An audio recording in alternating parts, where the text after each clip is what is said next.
નમસ્કાર વિદ્યાર્થી મિત્રો, આ છે ધોરણ 10 વિજ્ઞાનનો મોસ્ટ આઈએમપી પ્રશ્નોનો વિડીયો કે જે વિભાગ ડીમાં 20 માર્ક્સના જે પ્રશ્નો પૂછાય એમાં તમને આમાંથી જ મળશે, 100% આમાંથી જ આવશે. બરાબર, તમે આટલા પ્રશ્નો કરી નાખો તો વિભાગ ડીમાં બેઠે બેઠામાંથી આવશે. બીજું કે મેં સામાજિક વિજ્ઞાનના પણ આઈએમપી મૂક્યા હતા, એકવાર તમે જોઈ લેજો. ગણિતના પણ મૂક્યા હતા, બરાબર, જે ક્વેશ્ચન જે દાખલા હતા એ પ્રમેય કીધા હતા, જે વિભાગ ડી સી બીના બરાબર દાખલા કીધા હતા. બેઠે બેઠા આપણા દાખલા પૂછાયા છે. સામાજિકમાં પણ આપણા બેઠે બેઠા પ્રશ્નો પૂછાયા. ના છે વિજ્ઞાનનો મને 8 વર્ષનો મારો એક્સપિરિયન્સ પણ હું તમને કહું કે આટલા પ્રશ્નો તમે કરીને જાઓ તો તમારા સારામાં સારા ગુણ આવે. બરાબર, તો શરૂઆત કરીએ મિત્રો આપણે પ્રશ્નોની. આ છે વિભાગ ડીના મોસ્ટ આઈએમપી પ્રશ્નો જે 18 ગુણના આવશે. બરાબર, તો પહેલો પ્રશ્ન છે મિત્રો કે દાણાદાર ઝીંગનો પ્રયોગ વર્ણવો. પહેલો પ્રશ્ન કયો થાય કે દાણાદાર ઝીંગનો પ્રયોગ વર્ણવો. નવનીતમાં પ્રવૃત્તિ આપી છે, જોઈ લેજો. બરાબર, બીજો પ્રશ્ન કે દૈનિક જીવનમાં પીએચનું મહત્વ જણાવો. દૈનિક જીવનમાં પીએચનું મહત્વ જણાવો. ત્રીજો પ્રશ્ન પીઓપી વિશે ટૂંક નોંધ લખો. પ્લાસ્ટર ઓફ પેરિસ, પીઓપી એટલે પ્લાસ્ટર ઓફ પેરિસ વિશે ટૂંક નોંધ લખો.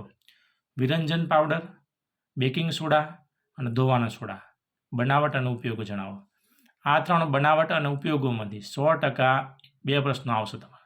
વિરંજન પાવડર, બેકિંગ સોડા અને ધોવાના સોડાની બનાવટ અને ઉપયોગો. બરાબર, બીજું કે જે ખાસ પ્રશ્નો કરવાના એ હું તમને કહેતો રહી. બરાબર, કે આવા પ્રશ્નો તમારે ખાસ કરી નાખવા.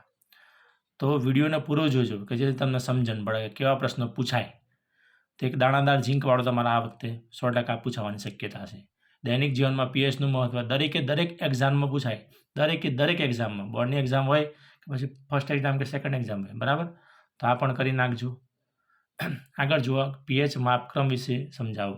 આ વખતે પીએચ માપક્રમ પ્રશ્ન પૂછાવાની શક્યતા 100% છે. બરાબર, ધ્યાનમાં રાખજો પીએચ માપક્રમ. કાર્બનના આગળનો પ્રશ્ન કાર્બનના અપરૂપે વિશે ટૂંક નોંધ લખો અથવા સમજાવો. હીરો, ગ્રેફાઇટ અને ફુલેરીન ખબર છે ને મિત્રો? હીરો, ગ્રેફાઇટ અને ફુલેરીન આ 3 કાર્બનના અપરૂપો છે. એના વિશે તમારે ટૂંક નોંધ લખવાની છે આકૃતિ દોરીને. 4 માર્ક્સના પ્રશ્નો. આ વિભાગ ડીના દરેક પ્રશ્નના 4 ગુણ છે મિત્રો. આગળ મિશેલ રચના વિશે સમજાવો. મિશેલ રચના વિશે બરાબર આકૃતિ દોરવાની છે ફરજિયાત. આગળનો પ્રશ્ન સાબુ એટલે શું? સાબુનું બંધારણ વિશે સમજાવો. નવનીતમાં તમને સાબુવાળા 2 પ્રશ્નો આપ્યા છે, તો આ બંને પ્રશ્નો તૈયાર કરવાના. બંને તમારા કામના ઇમ્પોર્ટન્ટ પ્રશ્નો છે. આગળ હાઇડ્રોકાર્બન સંયોજનો એટલે શું? તેનું વર્ગીકરણ કરો. બરાબર, આગળનો પ્રશ્ન કે દહન એટલે શું? ઉદાહરણ આપો. કાર્બનના કયા 2 ગુણધર્મો વધુ સંખ્યામાં કાર્બન સંયોજનો બનાવવાની ક્ષમતા ધરાવે છે? સમજાવો. એક 11મો પ્રશ્ન.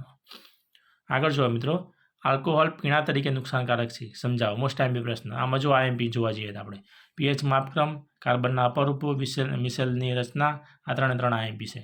પછી આ આલ્કોહોલ પીણા તરીકે નુકસાનકારક છે, આ પણ આઈએમપી. 5મો, 6ઠ્ઠો, 7મો અને 12મો આ બધા તમારે કરવાના છે, પણ આના પર ખાસ ફોકસ કરવાનું. બરાબર, કે જે પરીક્ષામાં તમને જોવા મળે છે. આગળ ઇથેનોઇક એસિડની રાસાયણિક પ્રક્રિયા સમજાવો. મનુષ્યનું પાચનતંત્ર, શ્વસનતંત્ર અને ઉત્સર્જનતંત્ર આ 3 તંત્ર છે ને ભાઈ, મોસ્ટ આઈએમપી તંત્ર. પાચન, શ્વસન અને ઉત્સર્જન આ 3માંથી 100% વિભાગ સીમાં અને ડીમાં તમને 100% જોવા મળશે. 1 થી 2 પ્રશ્નો આ 3 તંત્રમાંથી કયું થાય કે પાચન, શ્વસન અને ઉત્સર્જન 3 મોસ્ટ આઈએમપી પ્રશ્નો. આકૃતિ પણ આવે એવું પણ પૂછે કે મનુષ્યના શ્વસનતંત્રની સ્વચ્છ આકૃતિ દોરો નામ નિર્દેશ કરો, આવું પણ પૂછે. કદાચ એવું પણ પૂછે કે મનુષ્યના ઉત્સર્જનતંત્રની આકૃતિ દોરી અને સમજાવો. બરાબર, એટલે કે 3 અને 4 ગુણમાં આ 3 પ્રશ્નમાંથી 100% આવશે. ધ્યાનમાં રાખજો, એટલે કરી નાખજો. 3 ઇમ્પોર્ટન્ટ. બરાબર, ચલો આગળ જોઈએ મિત્રો.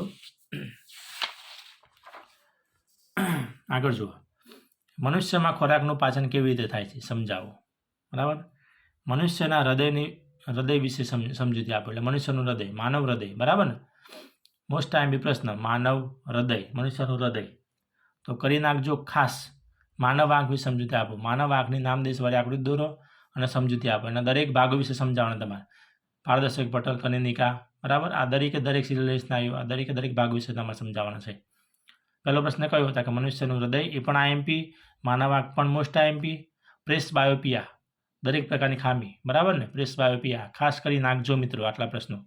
લઘુ દ્રષ્ટિની ખામી અને ગુરુ દ્રષ્ટિની ખામી આ બંને ખામીમાંથી એક ખામી 100% આવવાની. પ્રેસબાયોપિયા, લઘુ દ્રષ્ટિ અને ગુરુ દ્રષ્ટિ. બરાબર, આ 3 ઇમ્પોર્ટન્ટ. ટૂંકમાં 15 થી 20 પ્રશ્નો છે ને, 15મા નંબરથી 20 પ્રશ્નો, આ 5 પ્રશ્નો તમારા માટે ઇમ્પોર્ટન્ટ, 6 પ્રશ્નો. તો ખાસ કરી નાખજો. આ 6માંથી તમને 3 જોવા મળશે, 2 તો ખરા જ, બરાબર? તો ખાસ કરી નાખજો. આગળનો પ્રશ્ન કે ઘરેલું વિદ્યુત પરિપથોમાં ઓવરલોડિંગને નિવારવા માટે કઈ સાવધાની રાખવી જોઈએ? આગળ, સોલેનોઇડ એટલે શું? વિદ્યુત પ્રવાહ દ્વારિત સોલેનોઇડને લીધે ઉદ્ભવતા ચુંબકીય ક્ષેત્રની સમજૂતી આપો. આ સોલેનોઇડ વાળો પણ આઈએમપી મિત્રો ગઈ સાલ પૂછાઈ ગયું છે, પણ આ વર્ષે બરાબર ધ્યાનમાં રાખજો. આગળનો પ્રશ્ન, ઇલેક્ટ્રોમેગ્નેટ એટલે શું? તે કયા સિદ્ધાંત પર કાર્ય કરે છે? કયા સિદ્ધાંત પર કાર્ય કરે છે? આ તમારે એના વિશે સમજાવવાનું છે. અર્થિંગ વાયરનું કાર્ય શું છે? ધાતુના સાધનોનું અર્થિંગ શા માટે કરવું જરૂરી છે? સમજાવો. અર્થિંગ વાયરવાળો પ્રશ્ન, બરાબર? આ ખાસ જોઈ લેજો. આગળ છે કે ફ્યુઝ વિશે સમજૂતી આપો. આ ફ્યુઝવાળો 3 માર્ક્સમાં પણ પૂછી શકે, બરાબર? પણ મેં 4 માર્ક્સમાં લખ્યું છે, એટલે ધ્યાનમાં રાખજો. કચરો એટલે શું? તેના પ્રકાર જણાવો, બરાબર? તો કચરાવાળો મોસ્ટ આઈએમપી પ્રશ્ન. નિવસન તંત્ર એટલે શું? જુદા જુદા પોષક સ્તરોની આકૃતિ દોરી સમજાવો. એટલે કે નિવસન તંત્ર વિશે આ પ્રશ્ન છે, એ જુદા જુદા તમારા આકૃતિ દોરીને સમજાવવાનું એના વિશે, બરાબર? આગળનો પ્રશ્ન કે ઓઝોન કેવી રીતે નિર્માણ પામે છે? એના પછી જંતુનાશકો અને અન્ય રસાયણોનો અનિયંત્રિત ઉપયોગ અટકાવવો કેમ જરૂરી છે? બરાબર, એક આ પ્રશ્ન. અને છેલ્લો પ્રશ્ન છે કે ઓઝોન સ્તરના વિઘટન માટે કયા રસાયણો જરૂરી છે? સમજાવો.